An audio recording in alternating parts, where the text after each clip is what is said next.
Hello, friends. I am Crafty the Teller, your humble narrator, and today I have a terrifying story from the No Sleep subreddit. With that being said, please relax, turn out your lights, and don't look behind you. As always, enjoy the video.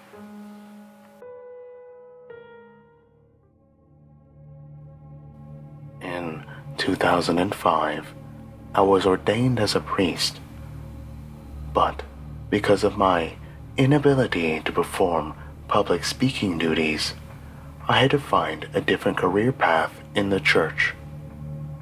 Most probably don't know this.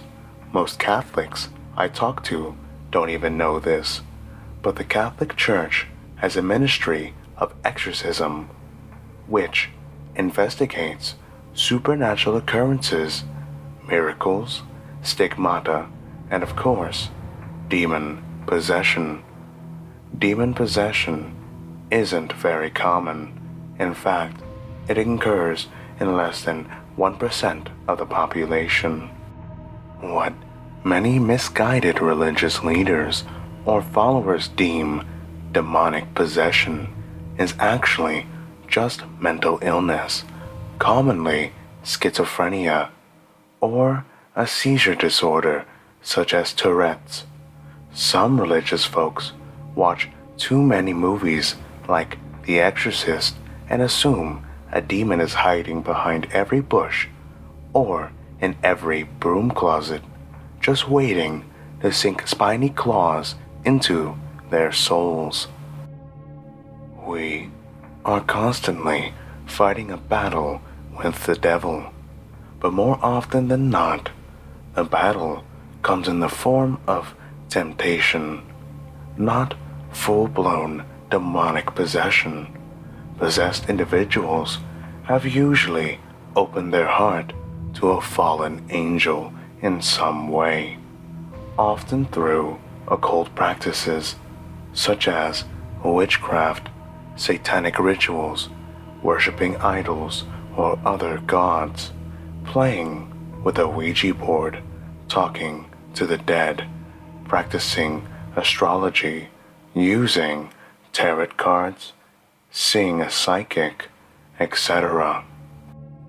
To become possessed, an individual pretty much has to choose to have a relationship with a demon. Like most abusive relationships, it's too hard to leave once you're in too deep. At that point, an individual can only be saved through faith in God and the assistance of an ordained exorcist from the Roman Catholic Church. We have a special rite dating back to 1614 for casting out demons, and we are the only church with this right and this power. Usually, a bishop performs exorcisms, but they can pass the right down to a priest. I was chosen to be part of the ministry of exorcism because of my strong belief in the reality of evil. The thesis of my dissertation in seminary. You'd be surprised how many priests, blinded by the wisdom of the world, see evil as more of an abstract idea than a concrete reality. I, however, know the reality of evil because I've struggled with it internally for years. When the events I'm about to relay occurred, I was under the tutelage of Father Frank, the head of the Ministry of Exorcism in Bismarck, North Dakota. He told me in his 40 years of working for the ministry that he had only encountered 2 demons. The first inhabited the body of an old woman in a town, oddly enough, called Devil's Lake. The woman had drowned her husband and 3 cats in said lake. The second possessed a teenager who had made threats to his girlfriend that she would die on her 16th birthday. Frank thought he was just another emotionally distraught high schooler, but a few days later, on the girlfriend's birthday, police found the girl in a pool of her own blood and scrawled on the top wall in said blood was a message in Latin: Et ideo exaltebitur porcuns. In English, that translates to He rises. That story still chills my marrow, but I digress. Remember, 40 years working for the Ministry of Exorcism, and Frank, my mentor, had only witnessed 2 possessions. Most cases turned out to be paranoid religious folks or mental illness, 2 segments of society that often overlap. During my first investigation, I witnessed my first demon.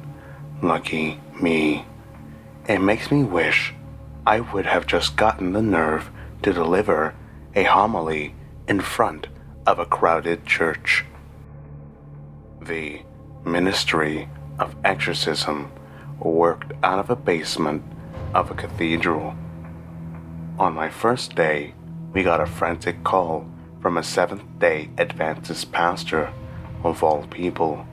If you don't know, Adventists aren't too fond of Catholics, going as far as accusing the church of being the Antichrist in the end days. This particular Adventist family believed that their home was possessed by an evil entity, and having tried everything else, they had reluctantly turned to the church. The house was located in Mandan, a small town just across the Missouri River from Bismarck. The house was very ordinary, didn't look haunted or spooky or anything, not like the house on 112 Ocean Avenue in Amityville, New York anyway. I told Frank the exact sentiment when we pulled up. Doesn't look like a haunted house. They never do, he said. We sat down and interviewed the whole family separately. None of them wanted to talk in front of each other, so we had to split them up.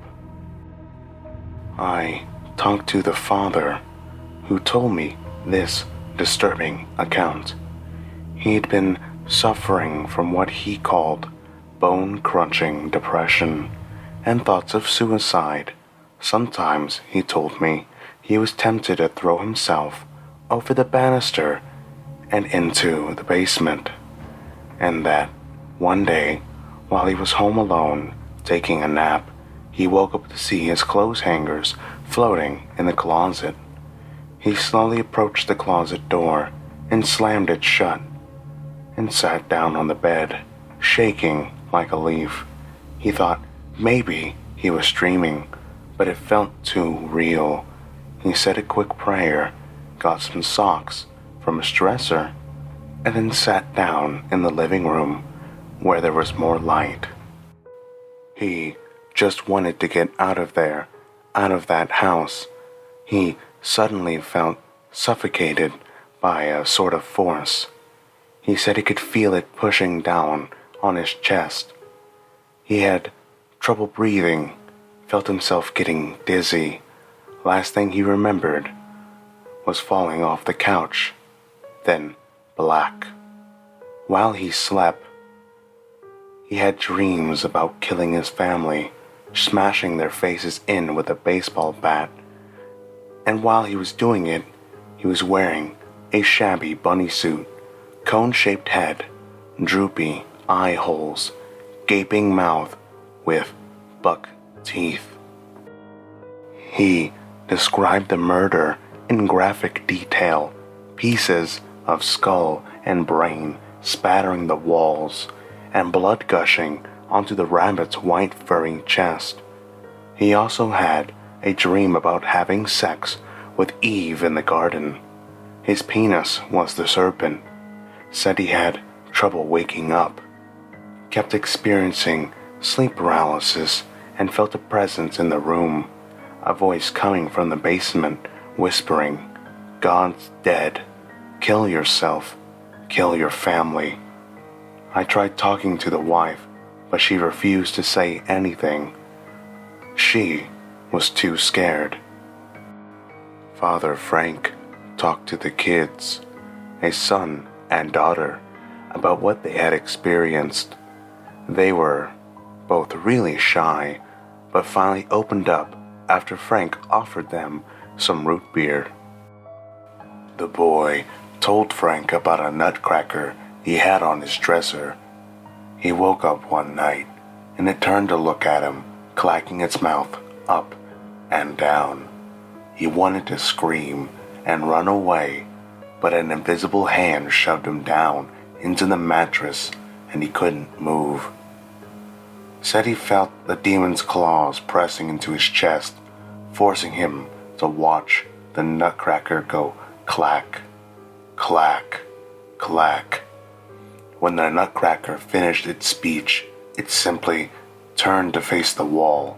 The demon lifted from the boy's body, and he ran into the living room, where his parents were still up, sitting on the couch, except the lights were off. The living room was dark, and when the boy spoke to them, they did not respond.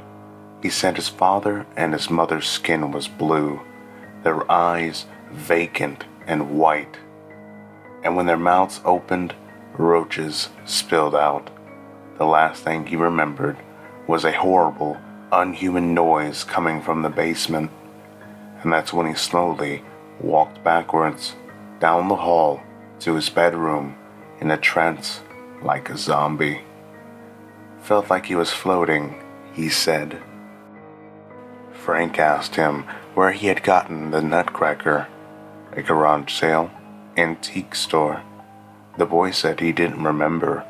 Sometimes witches or occult worshippers will place curses on objects. That's what Frank was getting at. The girl told Frank that a little boy named Cody often talked to her, that she saw his face in mirrors and in the walls. The patterns on the wood paneling in the basement was the most common place he appeared. She said a bad man hurt Cody, buried him in the ground. She said that the bad man wore a bunny costume, and that she had seen him in the basement, blood smeared on his paws and whiskers, holding a baseball bat.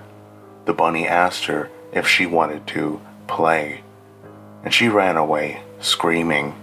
After the bunny scare, Cody's face appeared in her bedroom wall, and he told her to stay away from the bunny, that he was a bad man, that he wanted something. "What does the bunny man want?" Frank asked. "Everything," the girl said.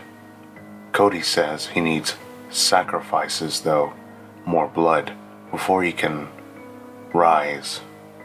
Rise? From the dark place.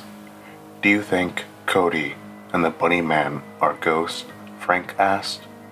"We don't believe in ghosts," the girl said matter-of-factly.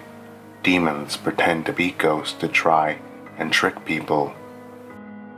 After these interviews, I figured we'd just bless the place with holy water and oil and pray with the family, perform the rite. So it surprised me when Frank said, "I want to set up video surveillance so I can see exactly what's going bump in the night.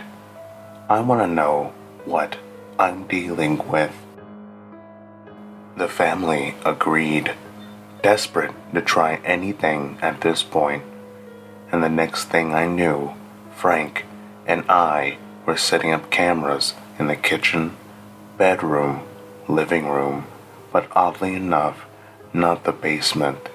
Later, unfortunately, I'd find out why. Well, friends, it appears Our father in training has found himself in a terrifying predicament. With that being said, remember to like, comment, and subscribe. Until next time, I am Crafty the Teller, your humble narrator. And remember, sometimes the bump in the night is something more.